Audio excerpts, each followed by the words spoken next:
The funny thing about Web3 identity and identities that are based on things like blockchain keys is that you own that identity. Your identity did not come as a function of another person or organization that allowed you to have that identity or permitted you to represent yourself in that way. Welcome to W3G, the official podcast for chain-agnostic and your go-to hub to learn the latest developments in growth and marketing in the wild and wonderful world of Web3. I'm Julie Octaviano. And I'm Blake Minaho Kim. Tune in each week as we talk to the best and brightest and keep uncovering insights so we can all grow together in the world of Web3. Today, we'll be speaking with Evin McMullen, CEO and co-founder of Disco.xyz, a leading player in the space of decentralized identities and verifiable credentials to enable a more user-centric digital future. Evin is truly mesmerizing to listen to. She has been referred to as the Disco Queen, and she certainly lived up to the name. We had an awesome conversation with Evin about the importance of decentralized identities and data self-sovereignty, private versus public data, and how building chain-agnostic solutions will enable greater mainstream adoption. So without further ado, let's get into it. Here's episode number 7 with Evin McMullen. Hi, Evin. How are you doing today? GM, Julie. Another beautiful day in the metaverse. Thank you guys so much for having me. Thanks for coming on. Thank you for joining. Yeah, we're super excited for this conversation. I know I mentioned I've listened to you on a couple different podcasts, and you recently even joined our Myson Gather panel a couple of weeks ago. And Myson is actually, as we were just discussing, about to start beta testing Disco. So I feel like we have so much to cover ahead. From the very basics and beyond. But to get started, we always love to start with origin stories. So with that, I'd love to first start off with learning about your background. How and when did you first fall in love with the metaverse? And then how did that eventually lead you to digital and decentralized identities specifically? Oh my gosh. Well, I grew up on a farm in Ohio, which is where my DGen origin story starts. But actually, when I was in undergrad in Connecticut, a little over 10 years ago, I had like the best professor in the universe of all time. This young woman, she was like in her late 20s at the time, Elizabeth Stark, who went on to found the Lightning Labs, just like the Lightning Payments Network for Bitcoin, and so has long been one of my role models. But as my computer science teacher, she got me really excited about free and open source software and Creative Commons licenses and the kinds of legal wrappers we can use to make data more free. And it was sort of through this exploration that I found Bitcoin. So before I knew the word metaverse or Web3 or anything like that, I discovered this censorship-resistant network where you could create an identity without asking anybody for permission, and then you could financially transact with anybody else without asking for permission. And I thought this was just about the coolest thing ever, especially because around that time, the Arab Spring was happening. And so, there was a lot of political turmoil in countries like Tunisia, like the government basically shut off the internet. And we started to see homegrown solutions creating mesh networks that would allow people to bounce messages using Bluetooth from one phone to another, basically to like create a bootstrapped internet using their mobile devices so that they could still send messages and coordinate. And so this premise of censorship-resistant human coordination has lived rent-free in my head ever since.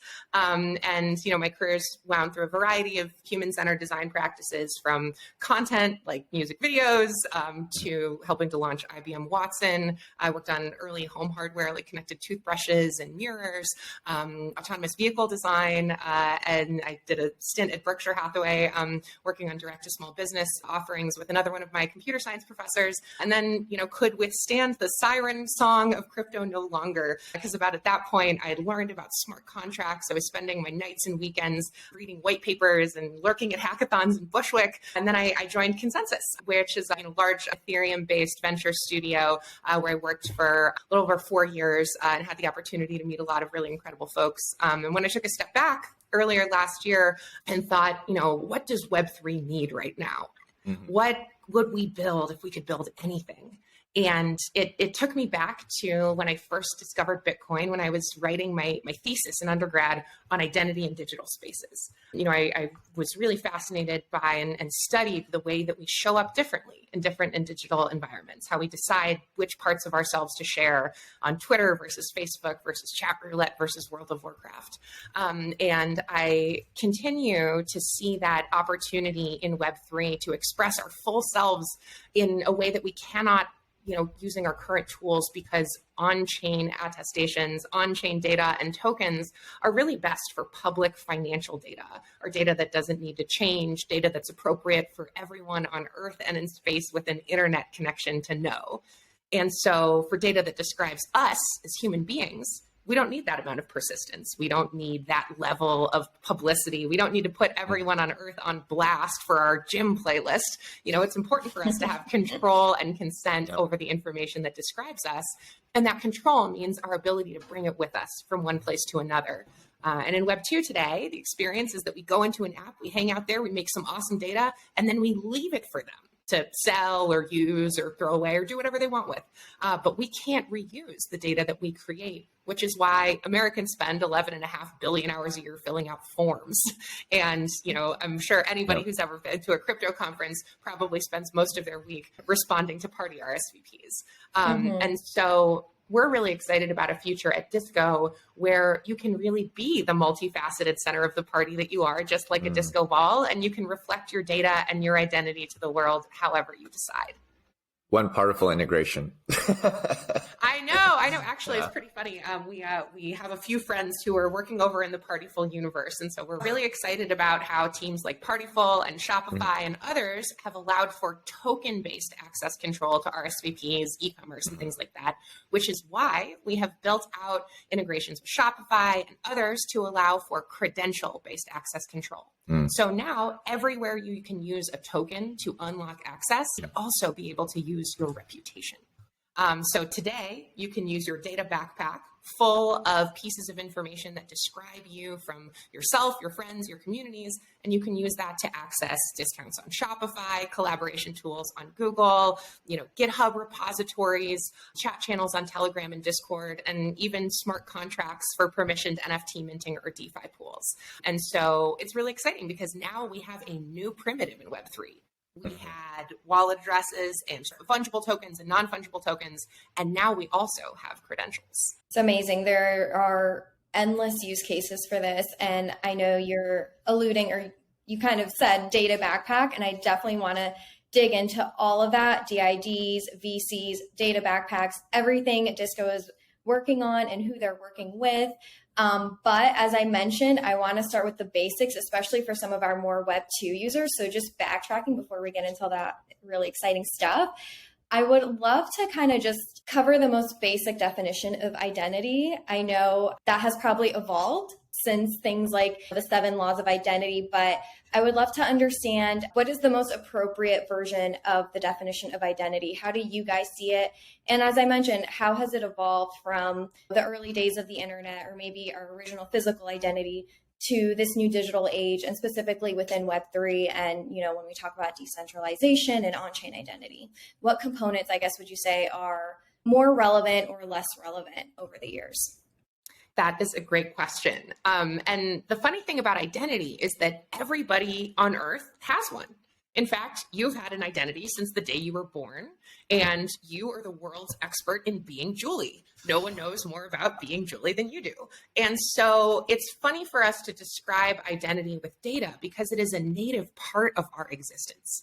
But of course, in order to interact with other human beings, physical spaces, applications, and digital services, we need to be able to describe that in a more computer readable form. So another sort of interesting thing about the concept of identity is that, I like to say identity isn't the thing. It's the thing that gets you to the thing. Identity is the layer that sits between your soul and the world, that controls how others perceive you and how you are able to interface with them. And so it is that interaction layer that defines how you engage with any person, space, service, experience, institution. So that's sort of from a more philosophical perspective, but from a very technical perspective at Disco, we think about identity as a name, like a public identifier that others can see that represents you. and some data that describes that name. So maybe some actions that name has been up to, some traits that pertain to what, where it has been used or who has interacted with it.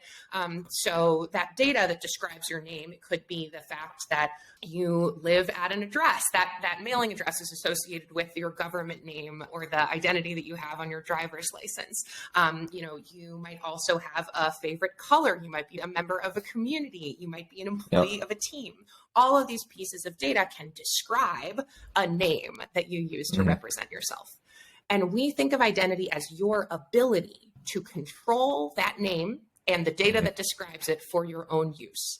In Web3, we might say to sign on behalf of that name, to show that you control it because you own the keys. Now, Julie, you asked about the difference between identity in Web3 that we've described there and previous forms of identity. The funny thing about Web3 identity and identities that are based on things like blockchain keys is that you own that identity.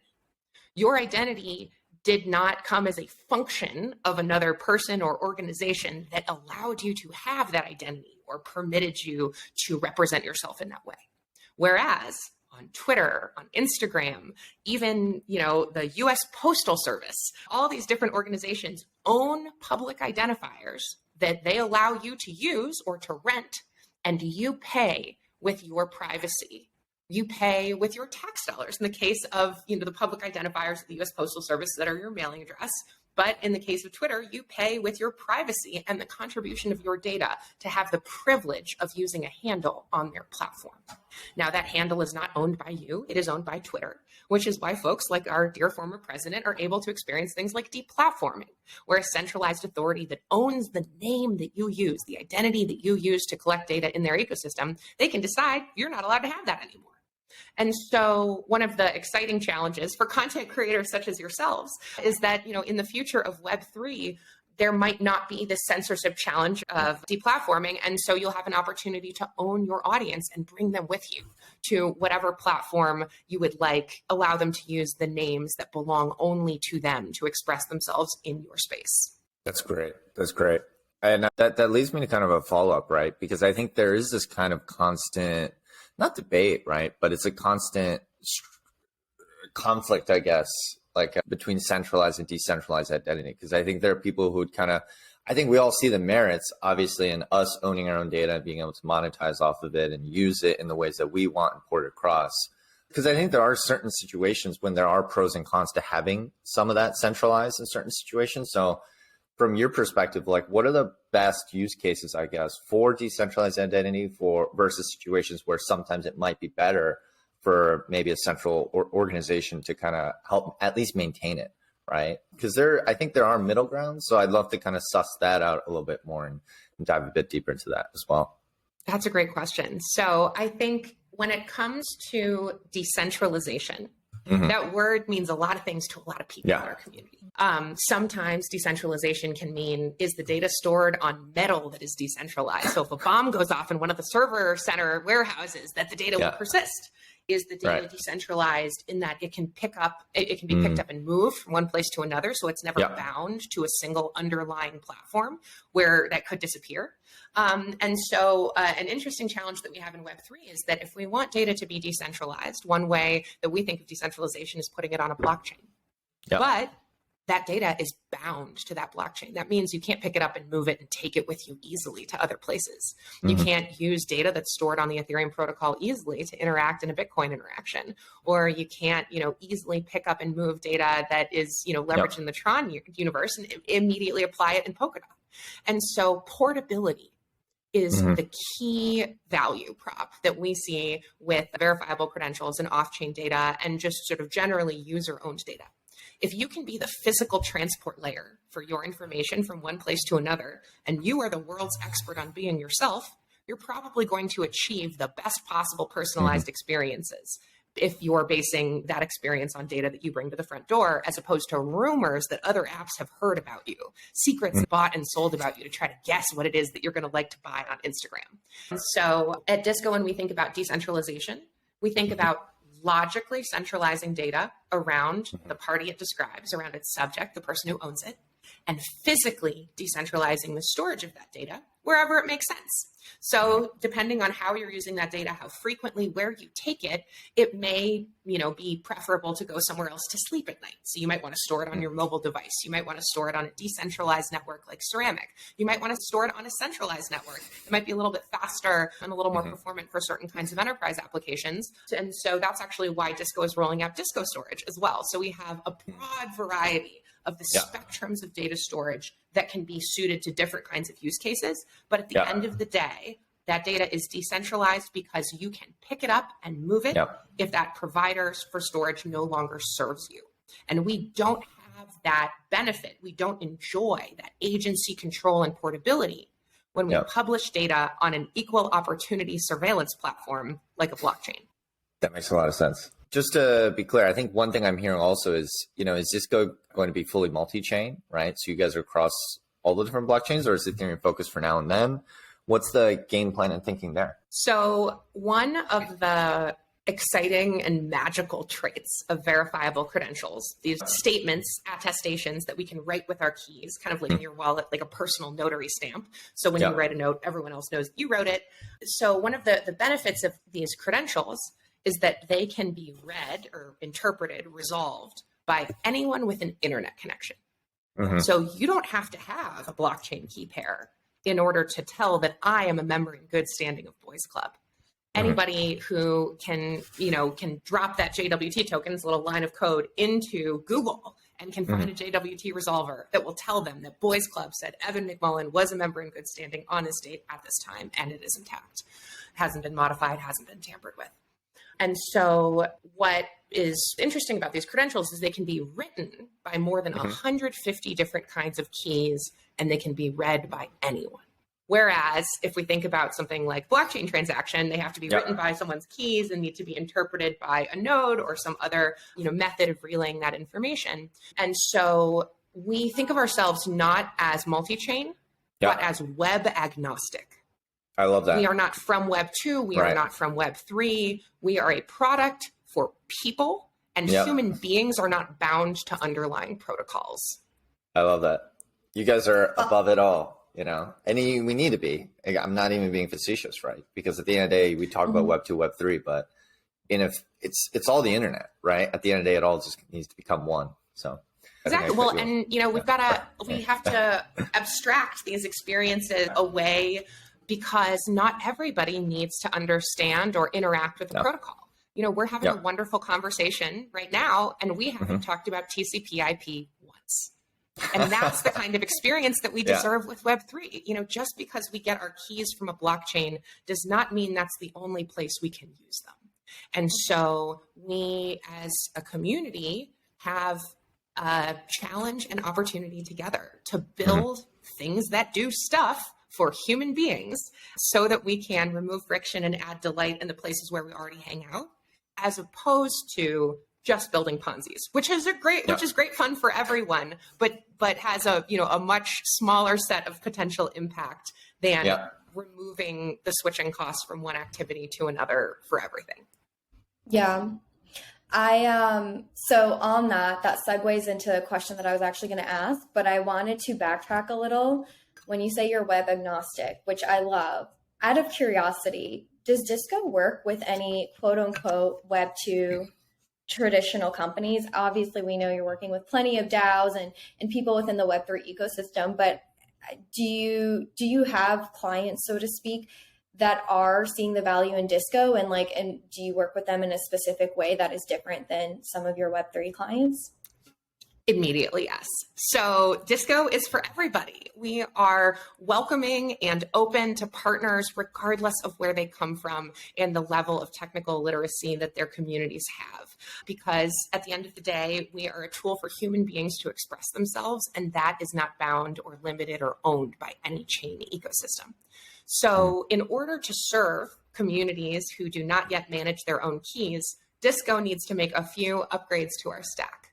We need the ability to meet people where they are and invite them to set up their data backpack without needing to manage private keys. So that means a username, password, phone number, more traditional type of onboarding. And then we are excited to use some of the unique properties of data backpacks, decentralized identifiers, so that we can start off with a custodial data backpack, one where you don't manage your own keys. And then you can drive it around in a limited environment, learn what it feels like to take custody of a credential and use it in the same way that we might use a custodial Web3 wallet with on-chain tokens. And then when we're ready, we can what's called rotate the keys. We can take the training wheels off of your data backpack so that you then take your own private keys in your own hands and you ride off into the Web3 sunset. So this method of progressive decentralization, starting off with an onboarding experience similar to apps we're already familiar with, and then upgrading into a more technically savvy user profile and private key management experience, that is the kind of journey that we need to make really accessible in order to serve communities of people who are not already part of Web3 or down to manage their private keys from day zero. And so as we partner with those kinds of organizations, we're really excited about the user experience journey of Web3 becoming that much easier and showing the world that you don't need to fund a wallet in order to make magic with your keys. Amazing. I love that. I'm so excited to see. Totally. Yeah. What I was going to ask, I alluded to before, I obviously, as I mentioned, I've listened to you on a couple of podcasts, one of which being the Boys Club podcast. And there was a really good point in that conversation that I actually wanted to touch on regarding centralized versus decentralized identities. And as we mentioned, there are appropriate use cases for each, and there's definitely a middle ground. And obviously that's where data backpacks and all that stuff come in. But one of the specific examples during that conversation was things like the period tracking apps and, all the controversy there, which blows my mind, as I'm sure anyone who knows what I'm talking about. It's insane what happened there and continues to happen. So I guess with that being said, what sort of tools or platforms can we use today that are more on the decentralized side to solve for issues like companies using our data, whether individually or on an aggregated basis, to serve us unwanted ads or sell our information to other corporations? If, for example, I don't want to, continue using those period tracking apps for fear of what has happened and continues to happen, what are some of the other things that I can explore? Are those things being built today?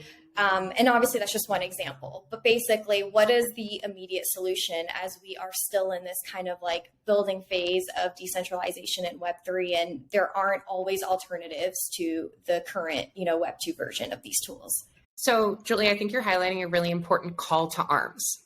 We are now a mature enough community in Web3 to be able to recognize places where our data is being abused to our detriment.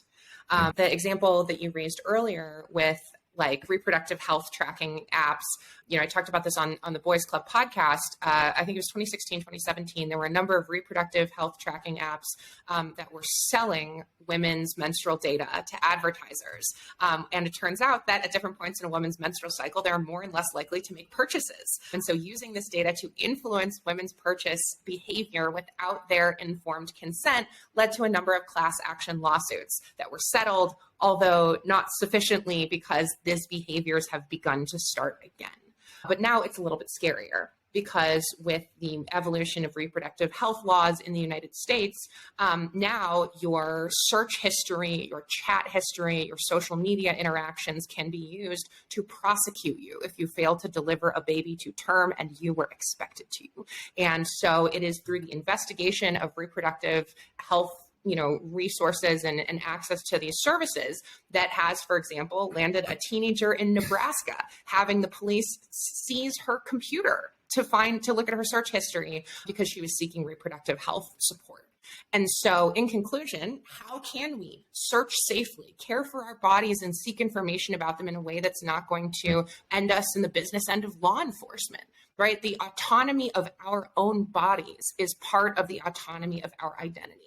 And right now, as an American woman, I, depending on the state, I have less control over my own body than I do my Bitcoin. That's crazy. And so self-custody is about safety. for your finances and for your person. So I think it's really exciting in this moment for us to contemplate how our private keys can protect more than our money, but they can protect all of us.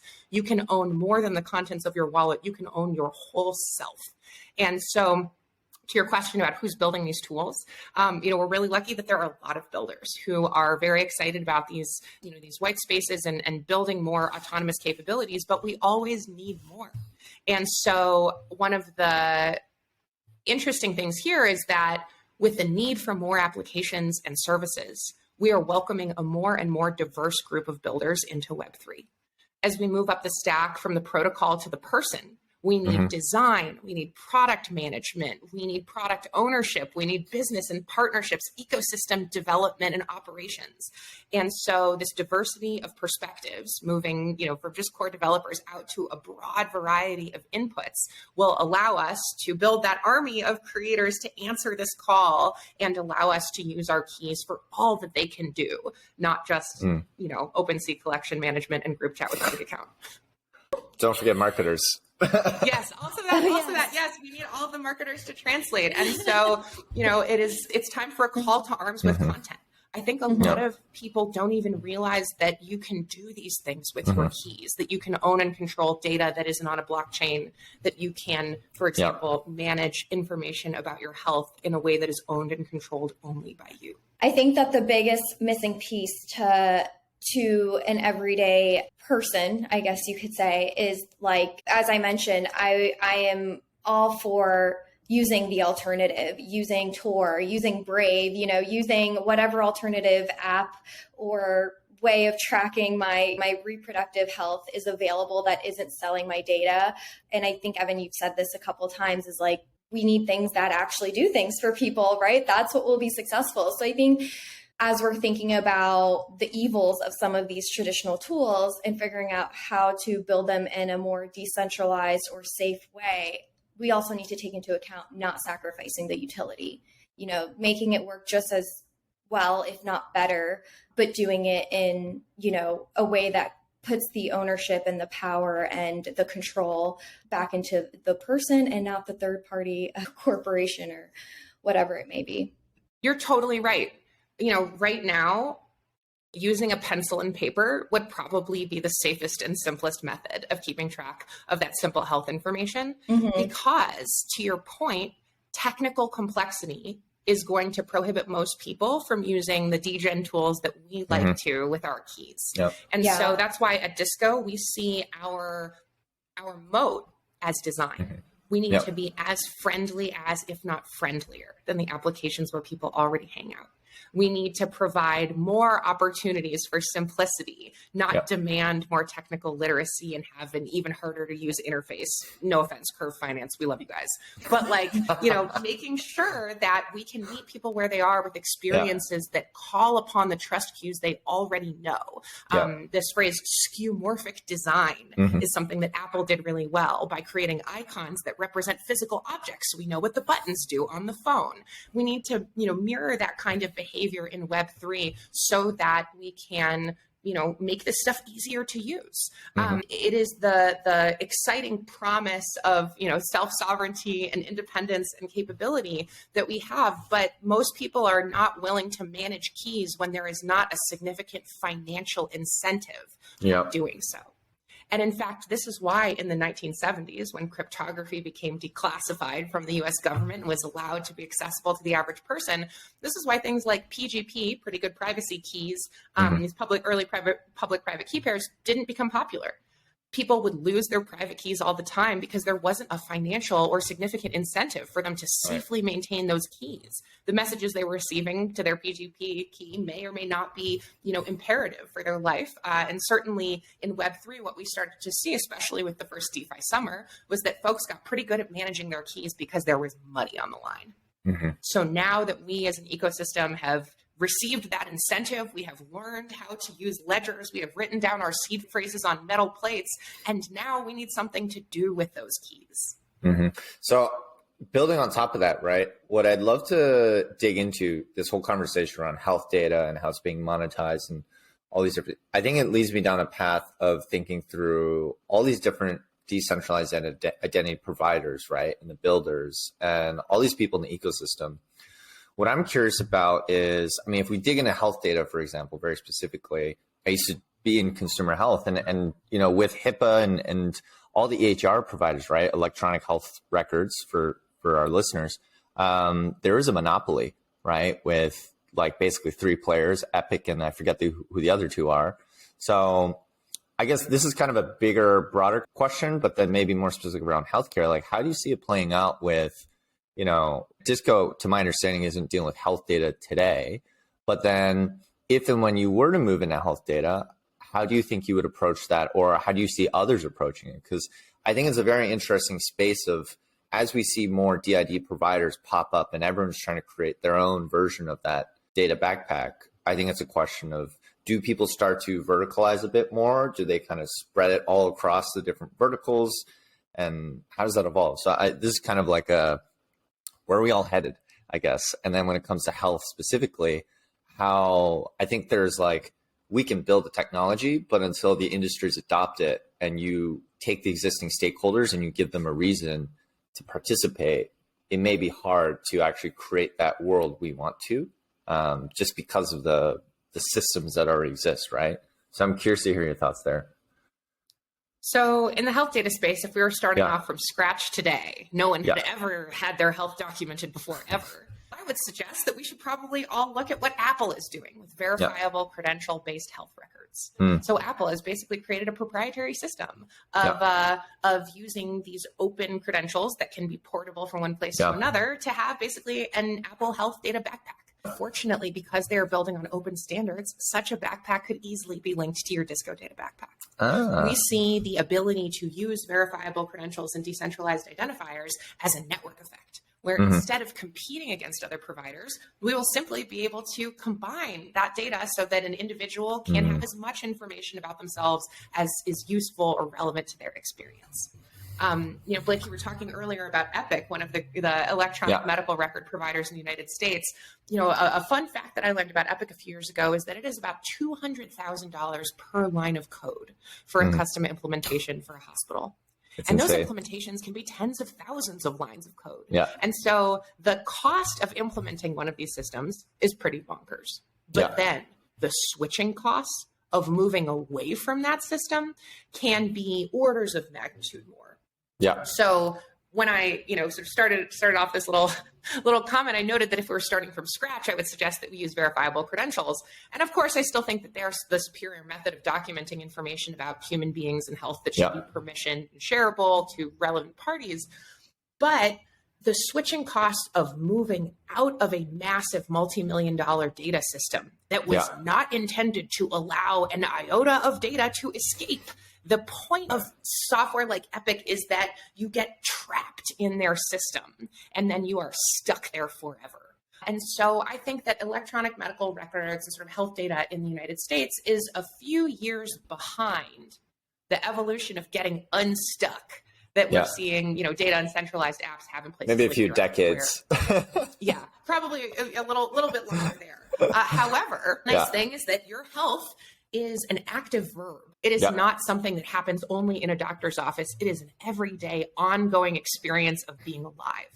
And so the more that we are able to, for example, take an angle like that looks at the quantified self, keeping track of your physical activity, your diet, your sleep patterns, your interactions, your schedule, all of these indicators of health and well-being can help us know ourselves, learn about our, you know, our interactions and how they might affect, you know, our physical well-being, but we can capture and track and own much of that data without the need to intervene with a healthcare provider.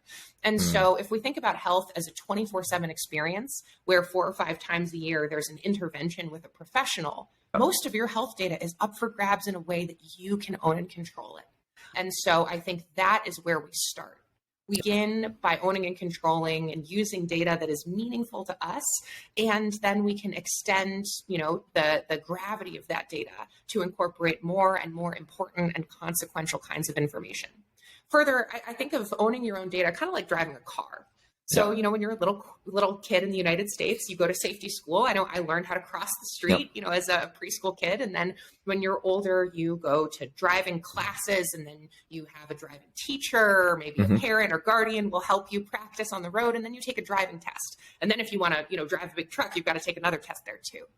And so we don't just put children in Hummers and let them on the freeway, right? Similarly, we should not just, hand someone their private medical data and their private keys and say, welcome to your first day on the internet. So similarly, we see an opportunity with Disco to help folks become gradually more comfortable handling pieces of data, sharing them with others, and moving up in sort of the consequence or importance of that information. So when you set up your data backpack, the first kind of credential we encourage you to share and receive is a GM. GMs are just like Facebook style pokes, just a quick little greeting that helps us get used to the feeling of sending or taking custody of a digital asset with our keys that can do something cool. And so starting off with GMs and moving up to things like snaps, accolades for your teammates who have done awesome things, or vouches, saying I vouch for Julie because she's a super awesome leader at Myosin. Or then, moving up toward memberships in DAOs, proofs of your non-financial work, and then, working our way up toward things like proofs of fandom, KYC credentials, and then eventually to our mountaintop of highly consequential data that can, inform our safety and well-being. One step at a time. I love it. That's a great approach. Makes a lot of sense to me. Yeah, it does. So, Evan, one thing that I think we were kind of briefly discussing offline is the difference between public data and private data. And like for me, as I mentioned to you, when I think of blockchain, I immediately think of private data. And I don't necessarily know why. I think that probably the early days before it was a little bit more mainstream as it is now, it seemed more private. And I just think that's probably a bigger misconception than most people realize. So could you take some time to break down public versus private data and how public or widely seen is data that is on chain versus off chain? So when we put data on a public blockchain, that data is visible to everyone on Earth and in space with an internet connection, basically for all time, for as long as that blockchain lasts, which could be generations, hopefully, if we're doing our job right. In the early days of Web3, blockchains felt pretty private because there weren't a lot of people looking at them. And so in the early days, before we had something like Etherscan that could allow us to easily search a blockchain, or Dune Analytics that gave us pictures for what was happening on that chain, it didn't feel like there were many people watching. And so I think a lot of folks got into this sort of misconception that if I can't see you, you can't see me. In babies, we call this concept object permanence, that if you cover a baby's eyes they can't see you, they think you don't exist anymore. And sometimes I worry that attitude has made its way into Web3. If I can't see you, you can't see what I'm doing on chain, but that's just not true. So we have had a number of instances, in fact, in the past years of growing up on the internet, where things have felt a lot more private than they really were. So, for example, when I was, in high school and college, in the heydays of Facebook, a lot of folks would set their profiles to public, meaning anybody on the internet could find them. And in fact, there was this one website, I don't know if it's still up, but it was called Please Rob Me.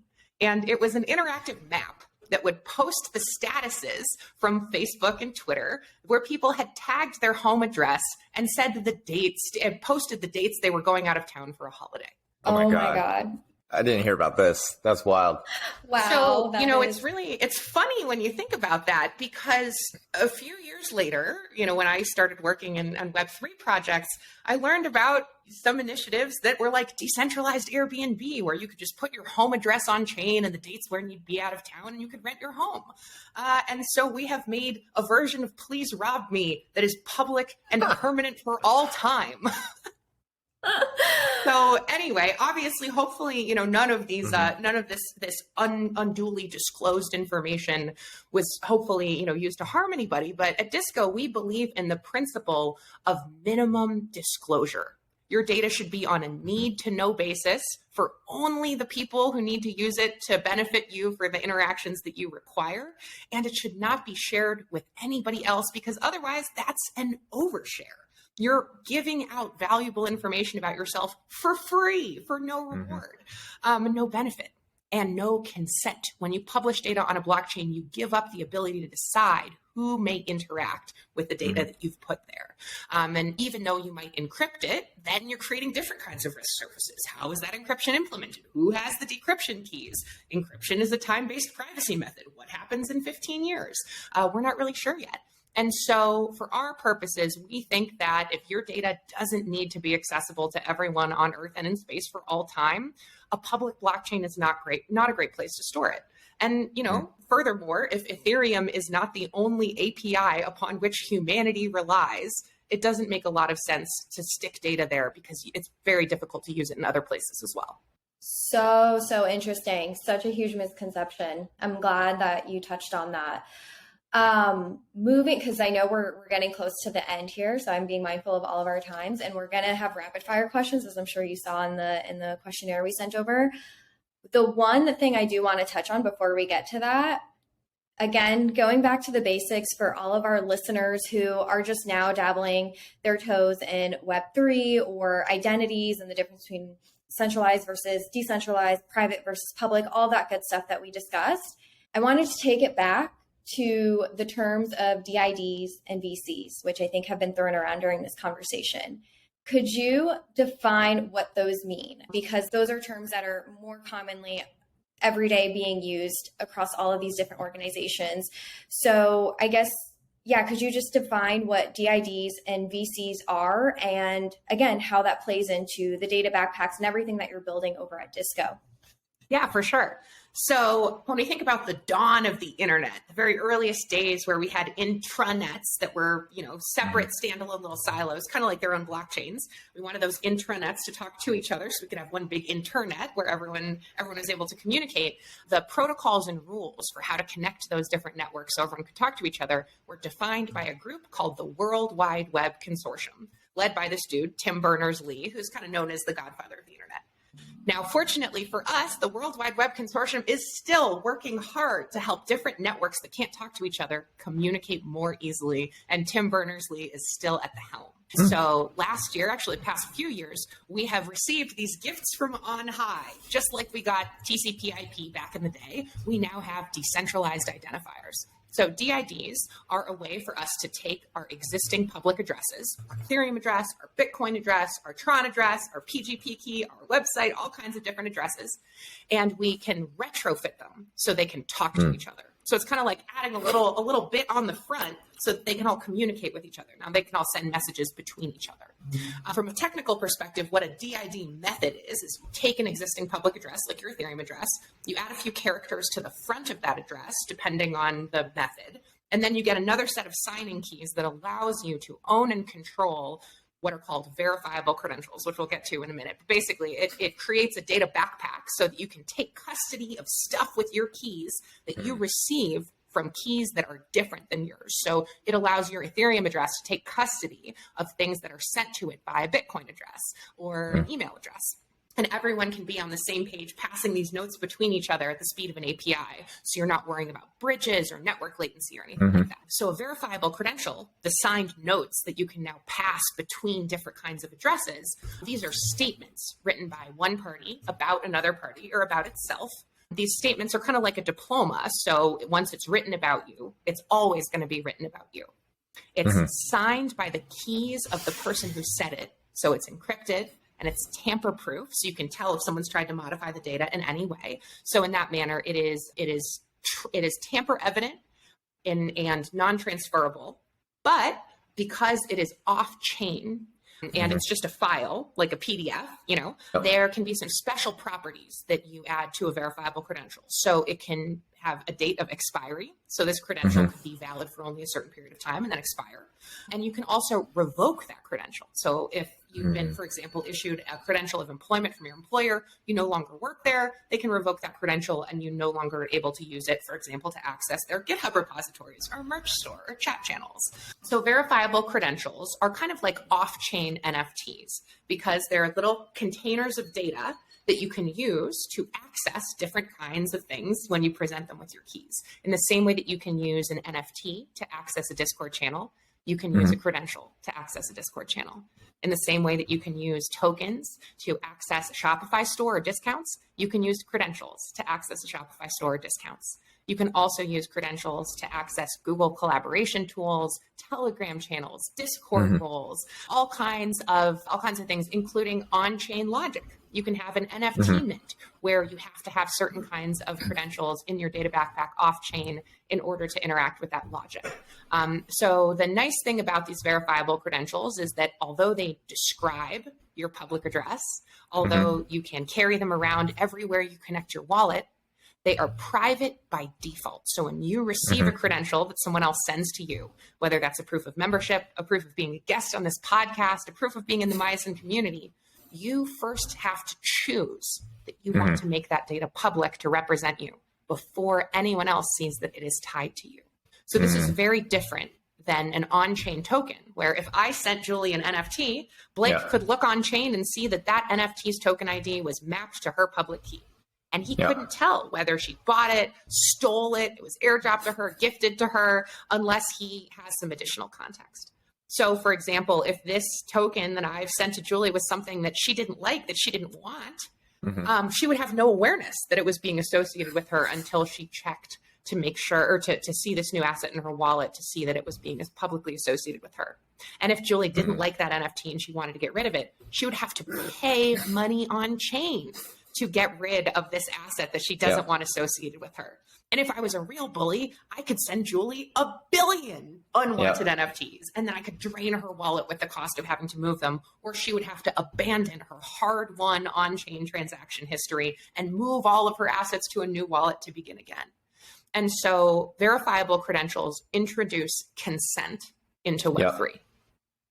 I love that. I love that. It's funny when you say it like that, it really helps you realize just how early it still is. And when you really think about just how vulnerable the systems that, I don't know, I think for people who are in Web3 every day, you just kind of take for granted, and you take it to the nth degree, and everything you're saying, yeah, it is correct. You could just completely destroy someone's wallet that way. And in the place we are in the development of Web3, scams are still economically viable, but bullying is expensive on chain. But as the cost of transactions lowers, as the ease of use increases, we're going to have a content moderation challenge on our hands. Facebook, in order to moderate their content, they have city blocks full of full-time employees who have health benefits and psychologists sifting through content that is unwanted to remove it. But when we have a public and permanent network where anyone can publish anything they want and we cannot take it down, we create a different system of dynamics, a different system of incentives, and a lot of risk for people whose identities can be represented in a way that they do not consent to.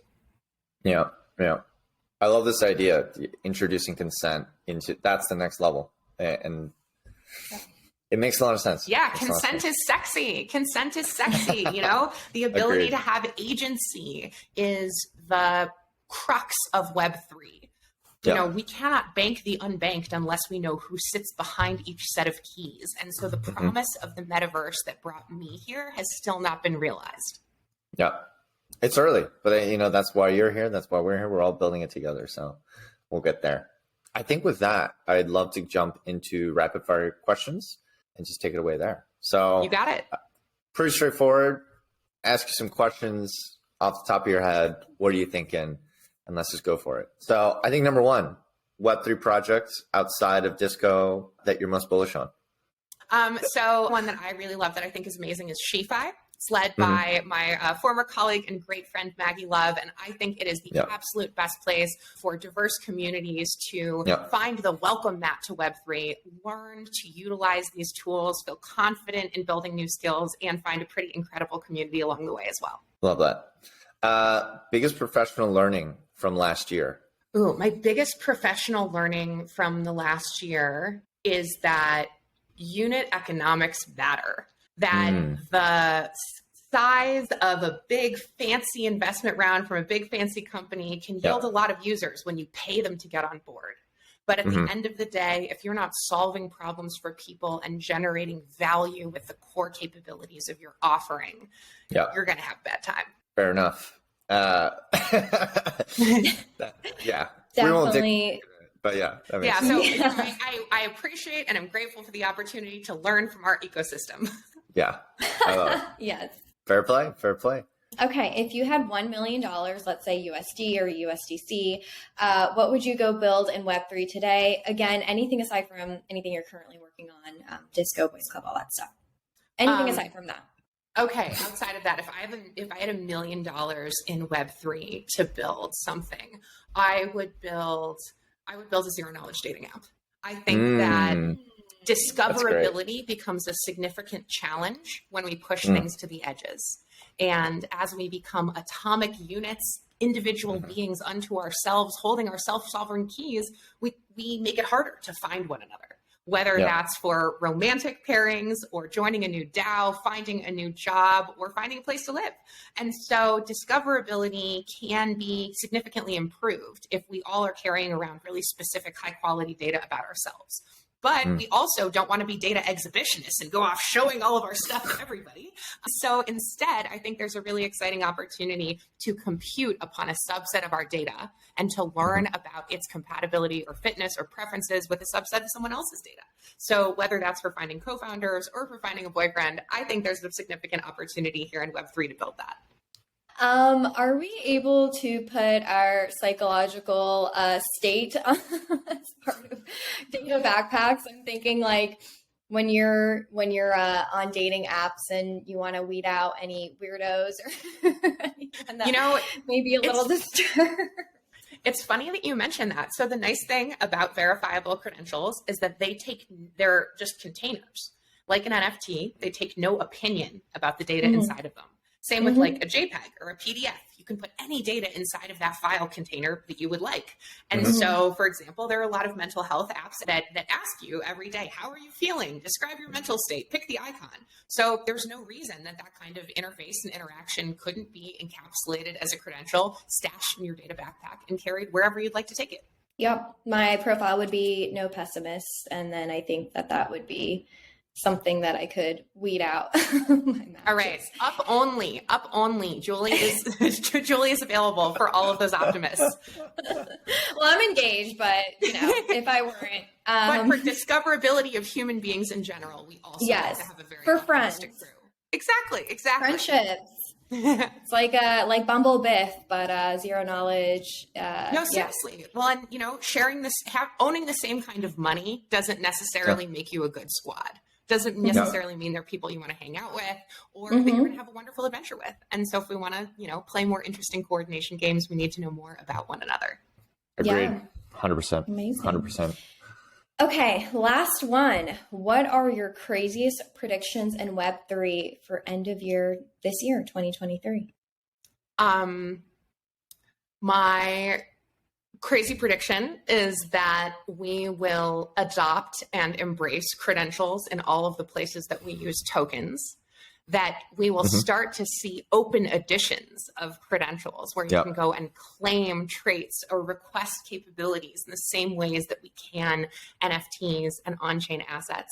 I also think that we will probably see the collapse of a base chain ecosystem as we did in earlier bear markets, and we will see the disappearance of the assets on chain such as NFTs that lived there. Indeed, if you've seen updates about the company Rally recently, unfortunately they had to shutter their doors. And when they went down, so did all of the NFTs that lived there.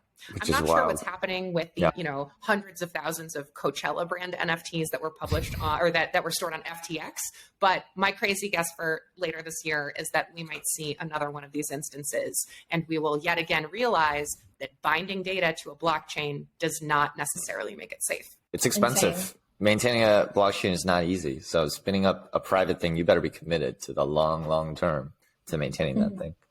Exactly. Committed to the long term and or mindful of interoperability and how you can let your assets escape if the ship goes down. So in pursuit of that, perpetual interoperability and utility, we all have the rest of this week and many more to continue building for our people so that we can create a more hospitable and welcoming Web3 for everyone.